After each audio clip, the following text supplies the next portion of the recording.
Okay, students, so we are discussing transcription and translation, which means protein synthesis in the current lecture. Now, before we move on to that, keep one thing in mind. When the mRNA is transcribed, you can see the coding strand of the DNA in this figure 13.7. The gene sequence is displayed to you. It will be transcribed to form an mRNA. But before the gene sequence, there is an anti-leader sequence, which also gets transcribed into a leader sequence, and after the gene sequence there is an anti-trailer sequence which gets encoded as a trailer sequence. Beyond the anti-leader sequence on the DNA of coding strand, there's a promoter region beyond the start point. What is the start point? Start point is the first nucleotide that will be transcribed. So if you go from 3' direction to the 5' direction on the DNA coding strand, you will see that initially there is a promoter region. This is the region to which the RNA polymerase will attach to.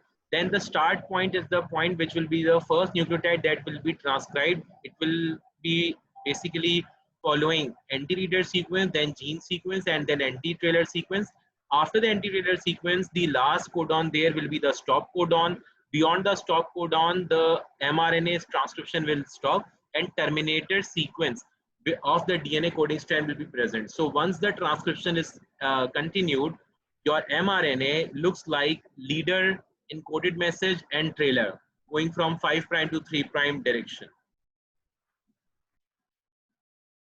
RNA polymerase, according to table 13.1, are of three types: RNA polymerase 1, 2, or 3. They are present in nucleolus, nucleoplasm, and nucleoplasm, and their function is restated as the synthesis of various ribosomal RNAs units, pre-mRNA, mRNA, or tRNAs, rRNAs. You can refer to this.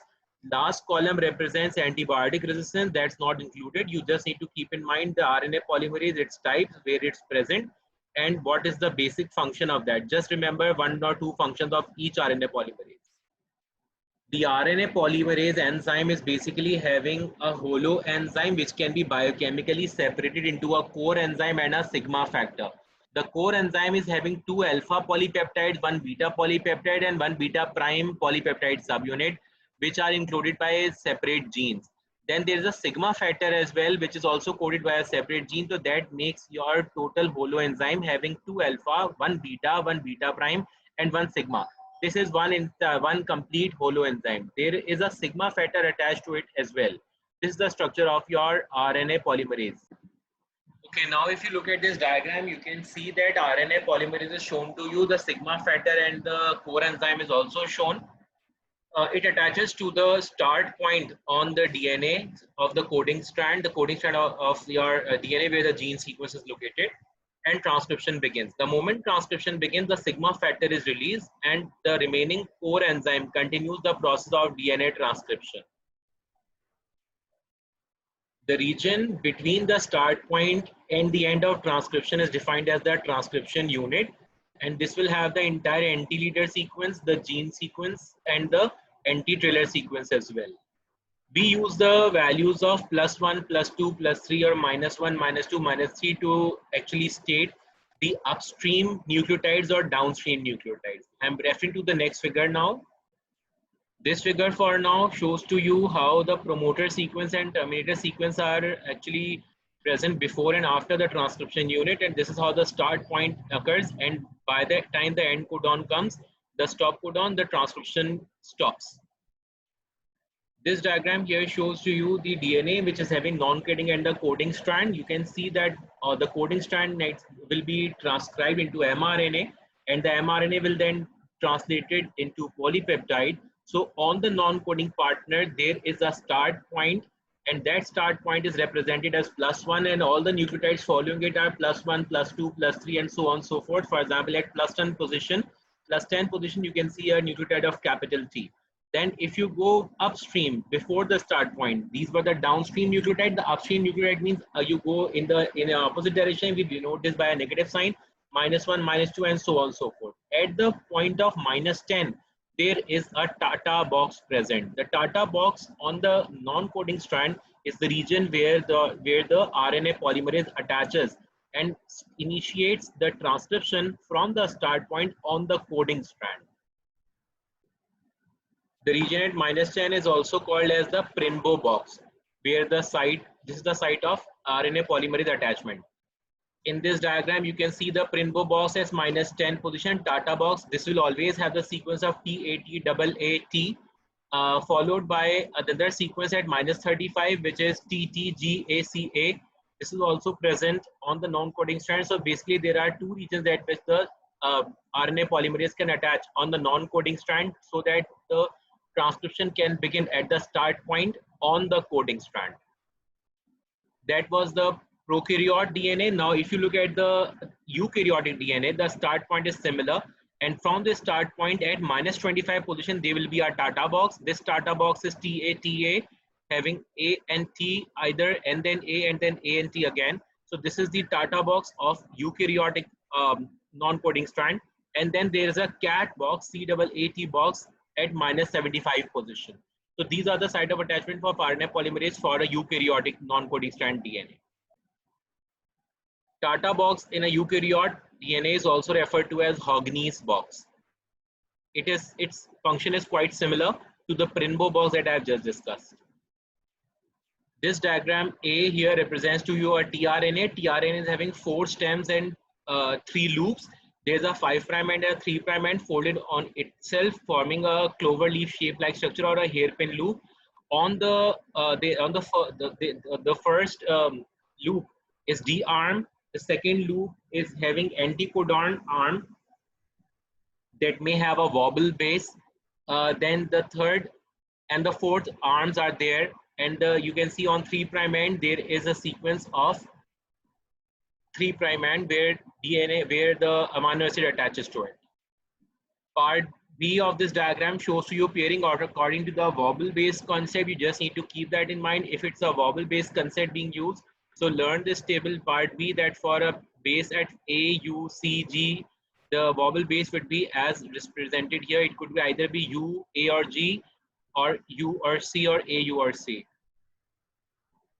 For tRNA to form an amino acid, attach amino acid with itself, the amino acid combined with the amino acyl tRNA synthetase enzyme, it attaches to the tRNA, and amino acyl tRNA is formed and ATP is used in this process.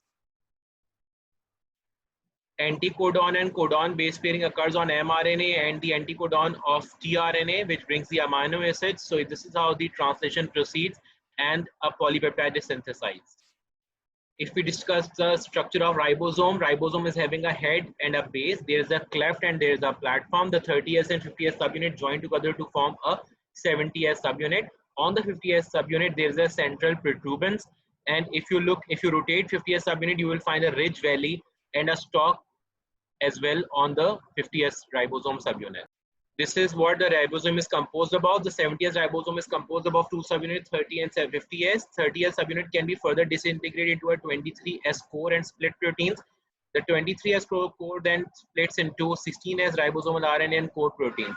The 50S ribosomal subunit can be disintegrated into 42S core and split proteins, and the 42S core that can further be split into 23S and 5S rRNA and core proteins. The core proteins and the split proteins holds the structure of ribosomal subunit together. When translation is to occur, the mRNA is held as shown in figure A, and this attaches to the 30S subunit.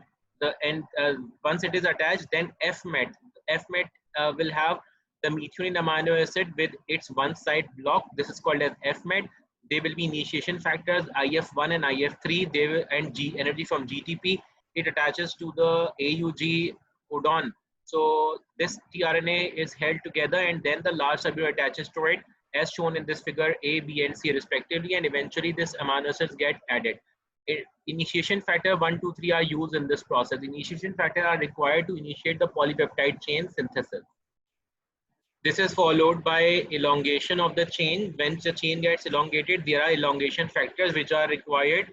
These elongation factor actually tells you how the chain gets elongated. In the ribosome, there are 2 sites, A site and P site. A site is where the amino acid enter, and P site is the peptidyl site where the peptide bond forms and the amino acid is attached. The enzyme peptidyl transferase is required for this process to occur. You can see how elongation of the polypeptide continues. There are elongation factors represented as EF. They are required for this process. Then for chain termination, there are release factors. They are called as terminating factors. They cause the chain to get terminated. So overall, this is the cycle of how amino acid tRNA came. It attached to the amino acid. It attached the amino acid to the growing chain. How the peptide bond formed and how a G factor caused that to detach, and how translocation continued. What is translocation? Translocation is the movement of ribosome along the mRNA. So this sequence just goes on, and this entire process uses up one ATP and two GTP.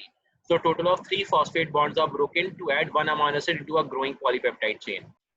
The diagrams that follow here, they are a simplistic way of explaining to you how DNA is turned into an mRNA transcript, and then mRNA is turned into a polypeptide.